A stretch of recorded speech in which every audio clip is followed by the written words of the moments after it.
हरे कृष्ण कृष्ण कृष्ण हरे हरे, हरे राम राम राम हरे हरे। इस प्रकार से हम लोग अब भागवत महापुराण के 10 मिनट सीरीज के 59th एपिसोड तक पहुंच गए हैं। स्टार्ट करने से पहले हम लोग इस्कॉन के फाउंडर आचार्य AC भक्ति वेदांत स्वामी प्रभुपाद जी का बहुत बहुत आभार करते हैं, धन्यवाद करते हैं। तो अब हम लोग जो कर रहे हैं, हम 6 कैंटो तक हम लोग कर चुके, 7th कैंटो तक कर चुके हैं और अब हम लोग 8th कैंटो में हम लोग स्टार्ट कर रहे हैं। तो 8th कैंटो में मनवंत्र के बारे आता है, मनु के बारे आता है। तो जो मनु होते हैं वो जो होते हैं उनको बेसिकली कार्य दिया जाता है ब्रह्मांड को मैनेज करने के लिए। ईश्वर परमात्मा ही मनु को अपॉइंट करते हैं। तो 14 मनु होते हैं एक कल्प में। एक कल्प का मतलब होता है ब्रह्मा का एक दिन, जो कि ब्रह्मा का जो एक दिन होता है उस वो जो है 1000 चतुर्युग के बराबर होता है। और जो चतुर्युग जो होता है वो एक चतुर्युग जो होता है वो कम्बिनेशन होता है चारों युगों का। चारों युग क्या हुए?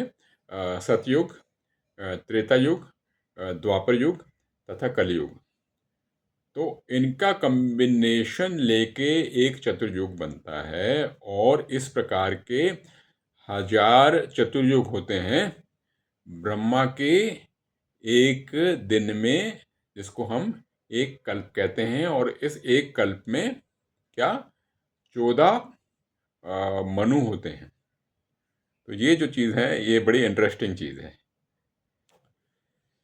तो जो 8वां कैंटो है, 8वां कैंटो में हम लोग काफ़ी चीज़ें, काफ़ी सारी लीलाओं के बारे में हम लोग जानेंगे। एक तो लीला है गजेंद्र लीला, जिसमें कि गजेंद्र की मगरमच्छ के साथ 1000 साल की लड़ाई होती है। और दूसरा है जबकि समुद्र मंथन होता है और समुद्र से विष और जो अमृत निकाला जाता है, इसकी लीला आती है। फिर राजा बाली की जो वामन देव के साथ जो लीला होती है उसके बारे में आता है। फिर उसके बाद मत्स्य अवतार की जो लीला है उसके बारे में आता है। तो हमें मालूम पड़ता है किस प्रकार से परमात्मा ईश्वर अपने भक्तों की रक्षा करते हैं, अलग अलग रूप में आके, है ना। धन्वंतरी के रूप में आके, मोहिनी मूर्ति के रूप में आके, वामन रूप में आके, मत्स्य रूप के आके, कूर्मा के रूप में आके, सहस्त्र भानु के रूप में आके, अजिता के रूप में आके, किस प्रकार से ईश्वर परमात्मा अपने भक्तों की रक्षा करते हैं। और कई चीज़ें आती हैं जिसके बारे में हम लोग देखेंगे, जैसे कि किस प्रकार से जो भक्त हैं हमेशा नम्रता बनाए रखते हैं और किस प्रकार से भौतिक जग में हमेशा पावर के लिए स्ट्रगल चलता रहता है। और किस प्रकार से जो लोभ होता है ताकत के लिए और जमीन के लिए, इससे किस प्रकार से युद्ध होता है। और किस प्रकार से कई लोग जो हैं वो वैष्णव के खिलाफ अपराध कर बैठते हैं। ये सब हम 8th कैंटो में जानेंगे। तो जो पहले जो मनु होते हैं वो होते हैं स्वयंभू मनु। परीक्षित महाराज जो होते हैं वो सुखदेव गोस्वामी जी से पूछते हैं कि कृपया करके बताएं कि ईश्वर की जो लीलाएं थी वो क्या थीं उस मनमंत्र में। तो सुखदेव गोस्वामी जो हैं वो बताते हैं कि जो पहला जो मनमंत्र होता है उसमें जो मनमंत्र अवतार होते हैं वो होते हैं यज्ञ, जो कि आकुति तथा रुचि के पुत्र होते हैं। और उनने किस प्रकार से जो पहले मनु होते हैं स्वयंभू मनु, उनको किस तरीके से बचाया होता है। उस प्रकार उसके बाद वो बताते हैं कि किस प्रकार से परीक्षित जो हैं उनने पूछा कि कैसे जो चौथा जो मनमंत्र था उसके बारे बताने के लिए। फिर वो बताते हैं कि चौथे मनमंत्र में किस प्रकार से परमात्मा ने, हरि ने जो हाथियों का राजा था गजेंद्र, कैसे उसकी रक्षा करी थी मगरमच्छ के आक्रमण से। फिर इसके बारे में गजेंद्र जी की जो कथा होती है, गजेंद्र हाथी की, उसका वर्णन आता है 8th कैंटो में।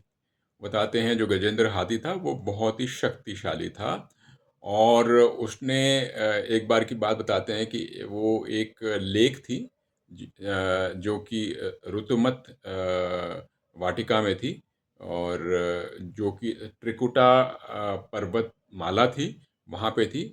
वहाँ पे जो गजेंद्र था अपने पूरे परिवार के साथ नहाने के लिए जाता है, और जब वो जाता है तो वो बड़े आनंद कर रहे होते हैं। उसके साथ उसकी अनेकों स्त्रियां होती हैं, उनके बालक होते हैं, और एक दूसरे पे पानी छिड़क रहे होते हैं। तो इस प्रकार से जैसे कोई भी परिवार एंजॉय करता है, वैसे वो एंजॉय कर रहे थे। और वो एक किस्म से जैसे कोई भी परिवार माया में फंसा होता है, वैसे गजेंद्र भी माया में फंसा हुआ था। इस प्रकार से ये वर्णन आता है। तो ये हमारा भ्रमण होता है, भ्रम होता है हमारा, कि जो माया है वही सच्चाई है, और इसमें जो हम एंजॉय कर रहे हैं वही सच है। तो इसमें हमें सीख इसमें यही कहानी में मिलेगी कि माया में हम जो भी हैं वो कभी भी वो अंत हो सकता है।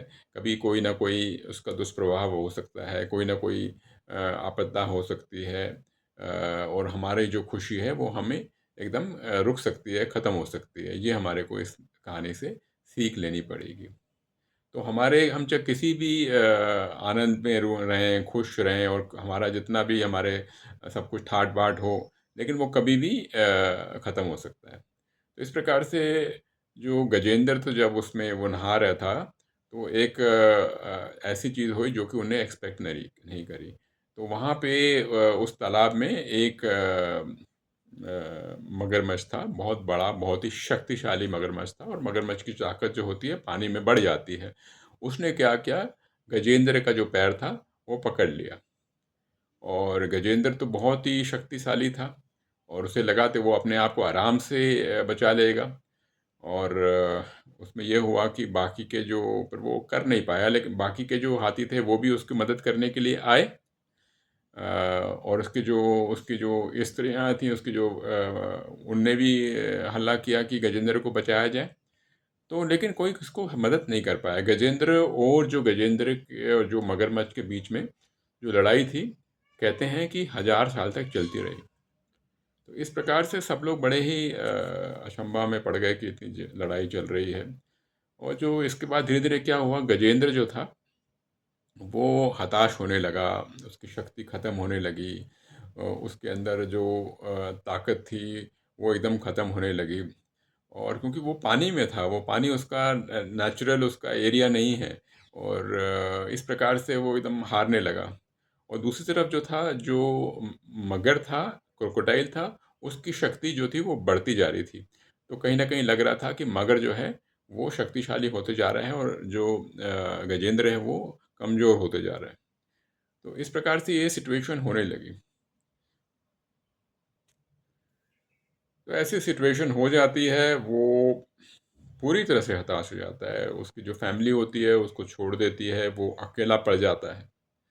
तो हमें सीख क्या मिलती है? सीख यह मिलती है कि जब ऐसी कभी सिचुएशन होती है तो हमारे जो परछाई होती है वो भी हमें छोड़ देती है, हमारा परिवार छोड़ देता है, हमारे मित्र हमें सब छोड़ देते हैं, और आखिरकार हमें ईश्वर ही हैं जो ईश्वर ही हमें बचा सकते हैं, वही हमें बचाते हैं।